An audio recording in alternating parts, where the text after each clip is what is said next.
Axios has just found out and reported that Stephen Miller is actually financially benefiting off of this immigration crackdown that he has created. Now, he did. I looked into this because I always want to attack these. He bought the stock in Palantir during the Biden administration. Of course, you don't think this was the plan all along? Of course, it was with 2025. But remember, he said that all of this shit. I don't know. Project 2025. I don't even know what that is. He lied. So he has a stake in Palantir, that company that we told you about that just got a no-bid $30 million contract to develop a program called Immigration Lifecycle Operating System, or Immigration OS, which allows ICE to target and surveil migrants in real time. They're on track to get another $150 million too from the government. Perfect. He also has stock in Wrangler jeans and Olive Garden bread. Oh wait, he is these guys. Actually, since Trump took office, Palantir has received more than $113 million in federal spending, and it stands to receive at least $795 million more. Yeah, $1 billion. All said and done, almost $1 billion from Trump. Can we also point out that Palantir and 4 other tech guys got sworn in as colonels? That blew lieutenant colonels. Dude, I'm telling you. Colonels for what? Lieutenant colonels all right. in the military. This is some mob shit. Yes. Colonels and lieutenants. Because tech people. They've not in the military. They've never been in the military. And they got sworn in as the rank is colonel, lieutenant colonel, which is really high up there. I don't know if it's a Palantir exec, a Meta exec, and Skynet. an OpenAI exec. All became lieutenant colonels without going to the military, without going to boot camp, without doing anything. It was a creation of a special unit created for rich big tech mavens seeking military leadership roles. Creation of Detachment 201. Yeah, because that's who I want. I want Zuckerberg running some of It's Detachment 201, otherwise known as Executive Innovation Corps. Project Adventure. And they're actually in fatigues and boots. It's called getting sworn in. Ick. Hegseth tweeted that he's thrilled to welcome 4 brilliant minds from the tech sector to the U.S. Army. Oh my God. They didn't do anything. They just got sworn in.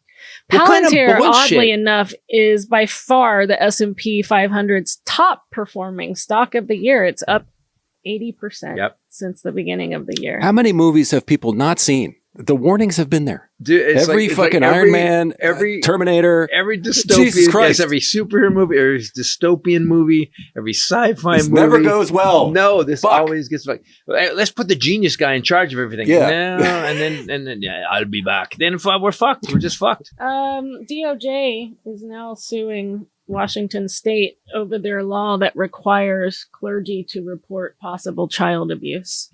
Well, it's about fucking time. Okay, so I follow this is something I follow on Threads. Follow me on Threads by at Titus Nation. Please follow me on Threads. Follow me on Instagram, Ray Bradley. And follow me on Instagram too. I've taken to posting stories all the time instead of posts, so they just go away. So it's less commitment and less responsibility. Which is all you. It's all you really want in life. Thank you.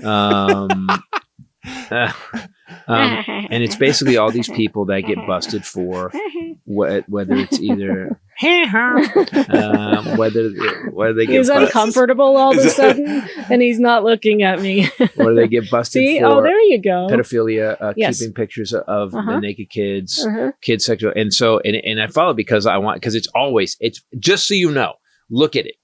It's never a drag queen. Mm-hmm. It's always a Republican, a youth pastor, or a preacher, or a sheriff. Or a priest. Every single time. Or a Boy Scout. So isn't it funny that Matt Gaetz votes was the one vote on they were trying to stop human trafficking, and Matt Gaetz was we don't want to stop that. And now we got the administration. Washington goes, the priests have to report any kind of. It's just a mandated reporting law. Yeah, just report that if our priests are raping little kids. I don't understand. What world are we living in? But what stance is that? What do you no, come on. It's just a little on the Catholic side. Priests of their fundamental right to freely exercise their religious beliefs as guaranteed by the First Amendment. What? It says that punishment for directly violating the sacramental seal of confession is excommunication. What religion is The touching archbishop boys? What is the locally name of has that one? already threatened to excommunicate any priest who follows the law and violates the confessional. So if someone confesses to you as a priest that they have been raping this child, all Washington is saying is you're a mandated reporter. I'm a mandated reporter now because I was sworn in by the court. You have to tell them that a kid's being hurt. Correct. Mm-hmm. But that would violate that person's right to confession. There has never been a clearer time in my life where organized religion needs to stop. 100%. I mean, 100%. when you see what they want, they don't pay taxes. Yep. They have the fanciest buildings. I disagree. No, I think people who bastardize, lie, manipulate, and use religion for personal gain needs to stop. How about that? But that's a heavy percentage of them. I mean, how many? Well, that's who you see in the news. Nobody's reporting Grandma Jean delivering Meals on Wheels at 89. I'm not talking Grandma Jean. I'm not talking about the good people that if it bleeds, worship. It leads. I'm not talking about the good people that worship. I'm talking about the people that have the 45 Ferraris and the $17 million mega churches. mansion. I'm talking about the Catholic Church who has all the art. Yes. Period. End. Yes. As end of sentence. Yeah. They have all the art. They are worth trillions of dollars. And yet they are not living by the tenets that they preach. They're not living by the tenets of how to treat children. They're not living by the tenets of how to treat your fellow man. They're not living by the tenets of any of the Bible. And yet we continue to give them tax exempt status. And my problem with that is, imagine how much these churches make. Okay, so Joel Osteen makes $27 million a year. Well, he became wealthy from his books becoming bestsellers and then being translated into 85 languages around the world. But that's not how he bought that arena. That's not how he bought that arena. So if he makes, all right, let's say if he makes $30 million a year, his salary, and he's not taxed on it because he's a church, 30% would be, he would owe $10 million to the government. Now, and you could solve. He does not receive a salary from Lakewood Church. Okay. His income is from book sales. I kind of like. He used to get $200,000 annually as a pastor, but stopped accepting that in 2005.